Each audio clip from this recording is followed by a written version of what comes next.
Hi everybody, this is Deliza Awakens, and um, I had done a video, like I said last night, about the Archons, um, you know, where they're found in the Emerald Tablets, and so the audio didn't come through, so I was very frustrated, and so I figured I just start watching a couple older videos that I had stumbled upon.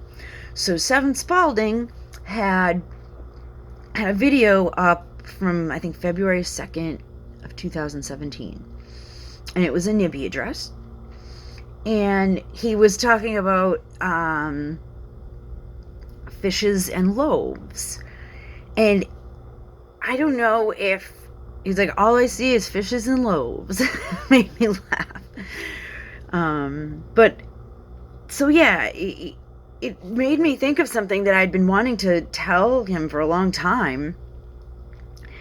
About the Dogon tribe and their symbol. The fish symbol. That symbol is actually very ancient, and it's one of the Dogon tribe symbols. And it's very interesting about the Dogon tribe, with the knowledge that they had. So I have this book, The Ancient Secret of the Flower of Life, Volume 1, by Drunvalo Melchizedek. It's backwards. Yeah, okay. Okay, so there's two of them, 2 volumes. So I'm going to read the part about the Dogon tribe. And I will show you the picture. And first, here's so we've got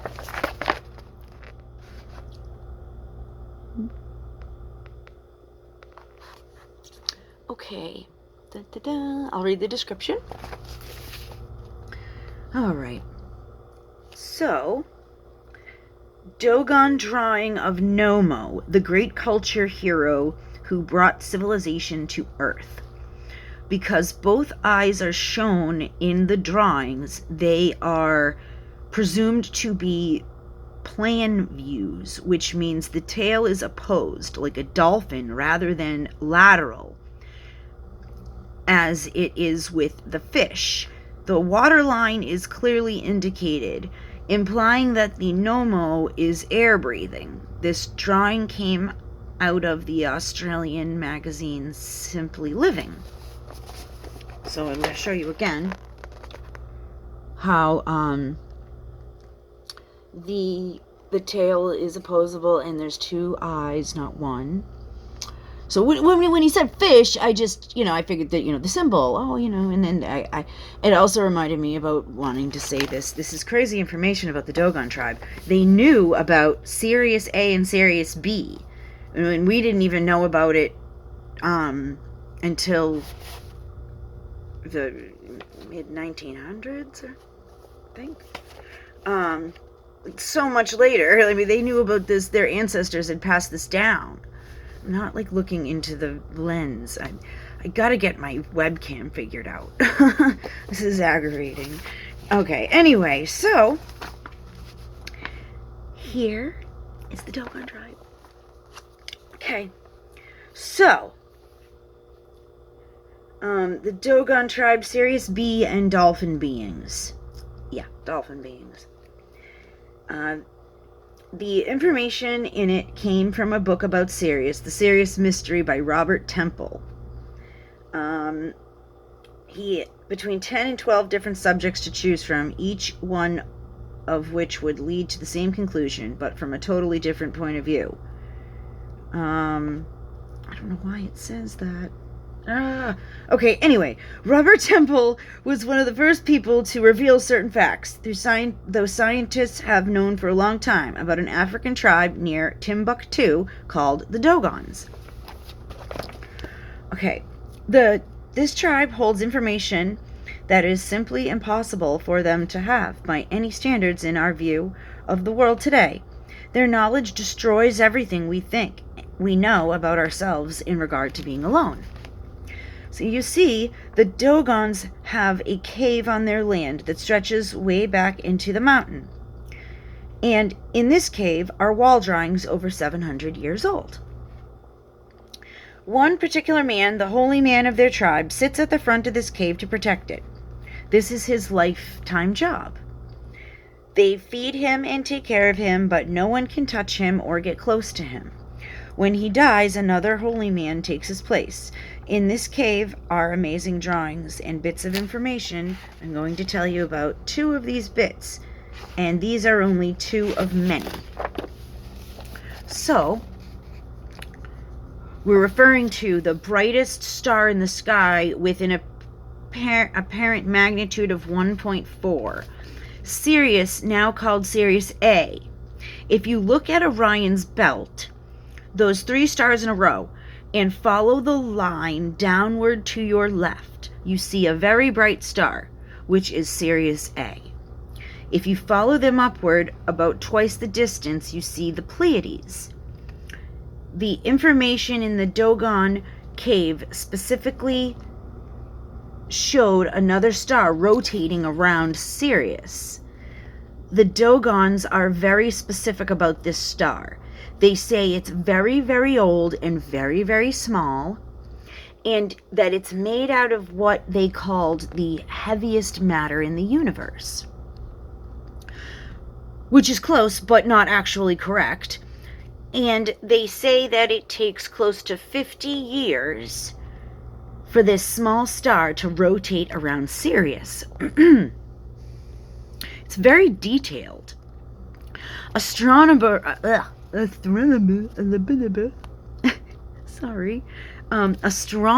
were able to validate the existence of Sirius B, which is a white dwarf, in 1862. Okay, I said mid-1900s. I wasn't sure, but I knew it was way late. I knew it was, so the Dogons knew about this well before we even could see its existence in 1862. And only about 15 or 20 years ago could they validate the other information. Now, stars are very much like people, you will begin to see. They're alive and they have personalities and many qualities like we have. On a scientific level, they have growth stages. They start out as hydrogen suns like ours, where 2 hydrogen atoms come together in a fusion reaction from helium. To form helium, not from helium, sorry. This process creates all the life and light that's on this planet. Okay? Hold on one second. I just need to find the correct information. And I don't want to read this whole entire thing and bore the heck out of people. I just want to get the most important parts out. 1 second. Come on. Okay. I have all the information without having to read, 2 pages and bore the crap out of people. So, the Dogons knew about Sirius A and Sirius B, and they also said that it took 50.1 years for Sirius B to go around Sirius A. And scientists found that to be exactly correct. How could they have known that? And then they wanted to put it to the test about the white dwarf being the heaviest matter in the universe. And it checked out. They wanted to see if it was really the heaviest matter in the universe, and it was.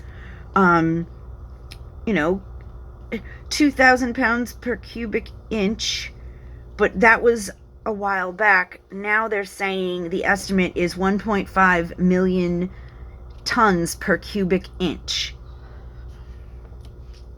That's heavy. So the Dogons are right about that. In addition, this is only part of, they knew about the other planets in our solar system, including Neptune, Pluto, and Uranus, which we have discovered much more recently. They already knew about it. This is all from a primitive tribe.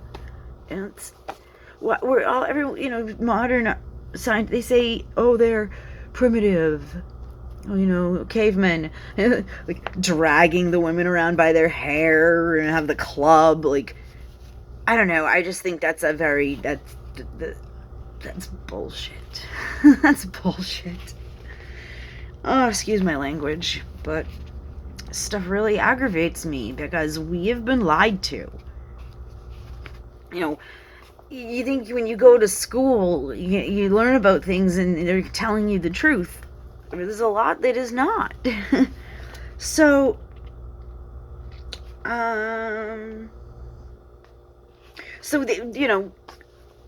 they asked the Dogon people, how did you learn all of this? So, they replied that the drawings on their walls of the cave showed them. These drawings showed a flying saucer. It looks like that very familiar shape, coming out of the sky and landing on 3 legs. Then it shows the beings in the ship making a big hole in the ground, filling it with water, jumping out of the ship into the water and coming up to the edge of the water. These beings look very much like dolphins, in fact. Okay, then. Maybe they were dolphins. Maybe they were dolphins. Did you ever see that Simpsons episode when, the dolphins come up on land and they take over? Because, if dolphins could walk and talk, humans would probably be the ones, doing tricks for the dolphins, or we would just be their slaves because dolphins are so much smarter than humans. They use so much bigger a percentage of their brain. So then they started communicating to the dolphins. They described where they came from and gave the Dogon tribe all this information. Eventually they said, no, we didn't hear that because it didn't fit into anything they thought they knew. The scientists just sat there. They just didn't want to believe any of this. There's a lot of information like this that people just don't know what to do with. There's a little drawing on the walls, and the scientists didn't know what the heck it was until the computers calculated the orbits of Sirius A and Sirius B.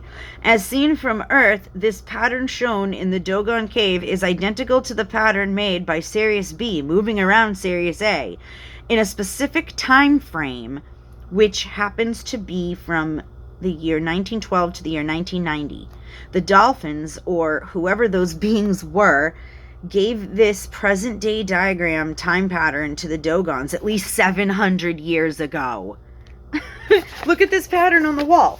This is and also this pattern looks exactly like a double helix of DNA.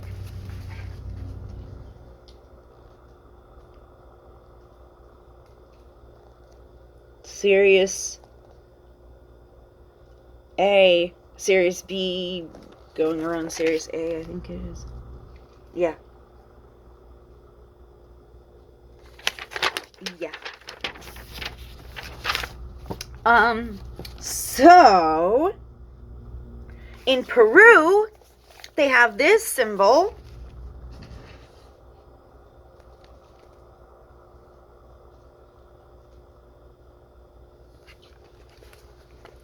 So it's not just Christianity, which I have nothing against Christianity. I was raised Catholic, although I'm not Catholic now.